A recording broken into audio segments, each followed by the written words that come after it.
Okay, so it was in response to this post by President Trump that the reporter in the next video clip asked what unconditional surrender in Iran would look like. And I'll emphasize the U.S. and Israel have overwhelming firepower, which has been used to establish unquestioned dominance over Iran. Now, Iran's missile stock has been reduced from hundreds of rocket barrages a day to just a handful. Now, they have lost the war for all intents and purposes. Now, it's all over but the shouting. Can you give us an idea of what unconditional surrender looks like to you? I mean, what do you want from Iran? I said unconditional, not conditional.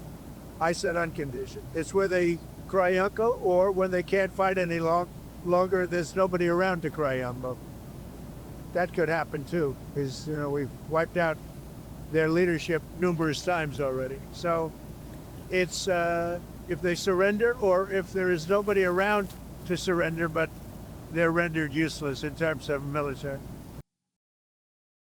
Now, Tucker Carlson, ever the conspiracy theorist who's been kicked out of MAGA and America First by President Trump, made up his own definition of quote-unquote unconditional surrender. Now, here he is. If there's one consistent lesson of history, it means unconditional surrender means foreign troops get to rape your wife and daughter. Everyone can feel that. That's like the most atavistic instinct there is.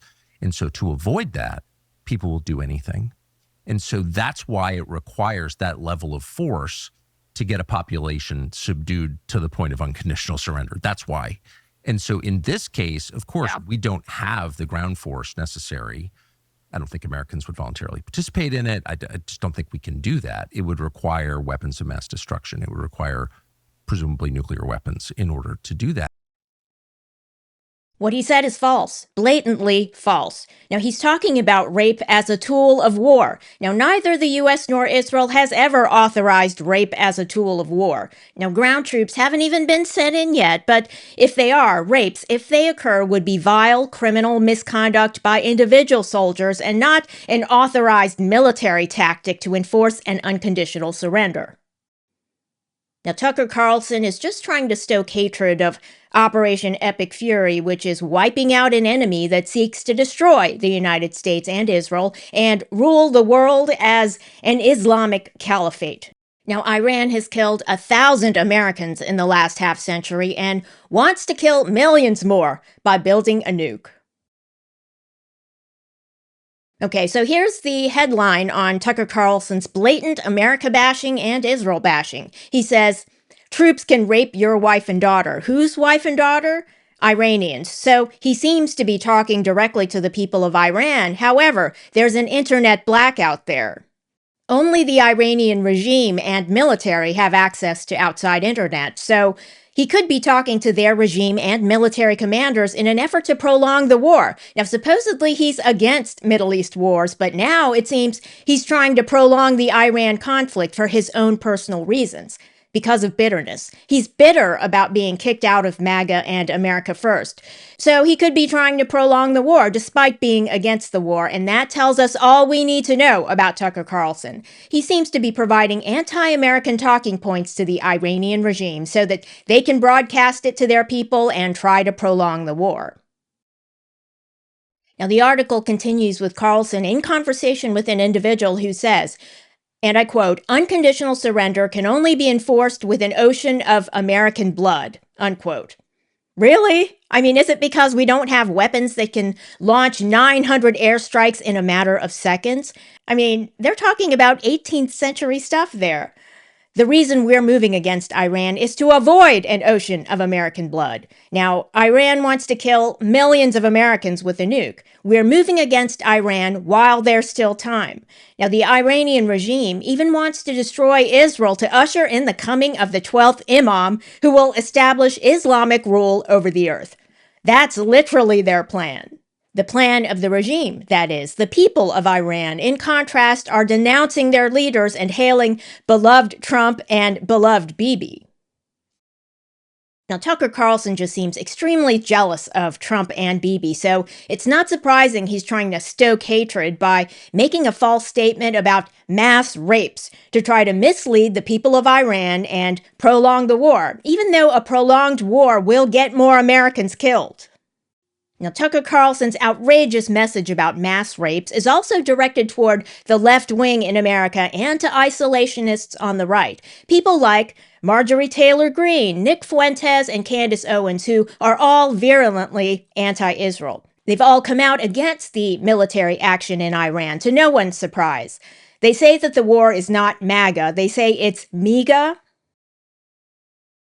Now, that's either make Israel great again or make Iran great again. But how does MTG know what it means to be great?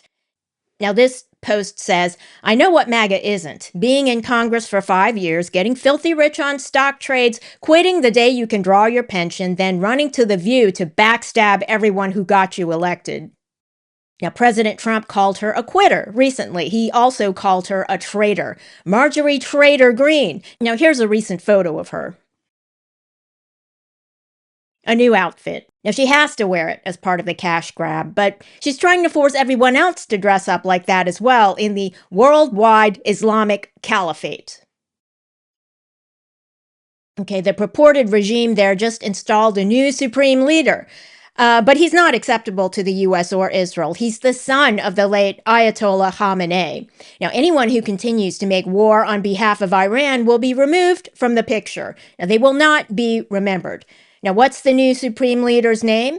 Inconsequential. Okay? On this channel, I emphasize what lessons we can learn from world events to make our lives better. And the new supreme leader of Iran is a case in point. Now, his short life can provide us with many lessons. The main one for this video is that his name is inconsequential. And whose fault is that? His own fault. Whoever he is, and soon to be whoever he was, he will not be remembered. Now, this article from Axios tells us that Israel struck 30 fuel depots in Iran. They gave the U.S. a heads up before the strikes, but apparently the intensity of the attack was not anticipated. Now, which, according to reports, caused the U.S. to send a WTF message to Israel. Now, the depots were not oil production sites, but were used to provide fuel to various consumers, including their military.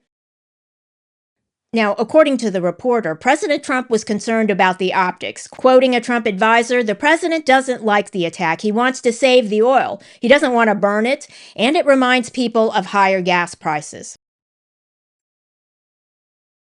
Now, this individual, Fareed Zakaria, was quick to leap on the disagreement and launch a conspiracy theory asserting that the U.S. and Israel have very different goals in Iran. Now, why do I call it a conspiracy theory? Well, he says a power vacuum in Iran would cause a civil war, which the U.S. doesn't want, but Israel allegedly does want. I mean, very anti-Israel.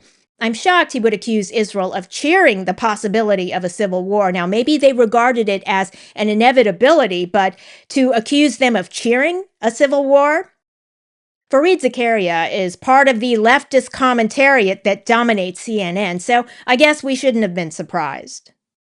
But I hope he does apologize. Now, he should be smart enough to realize that Israel doesn't want a civil war in Iran.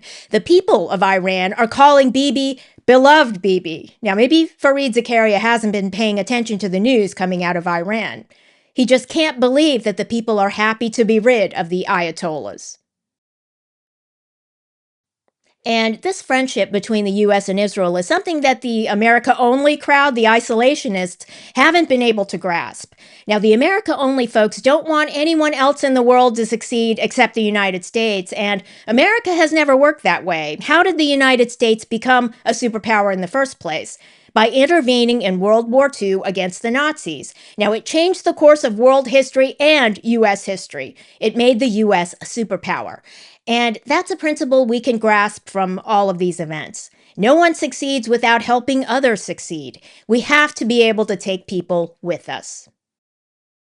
Thanks for watching, and if you enjoyed this video, leave a like and don't forget to subscribe.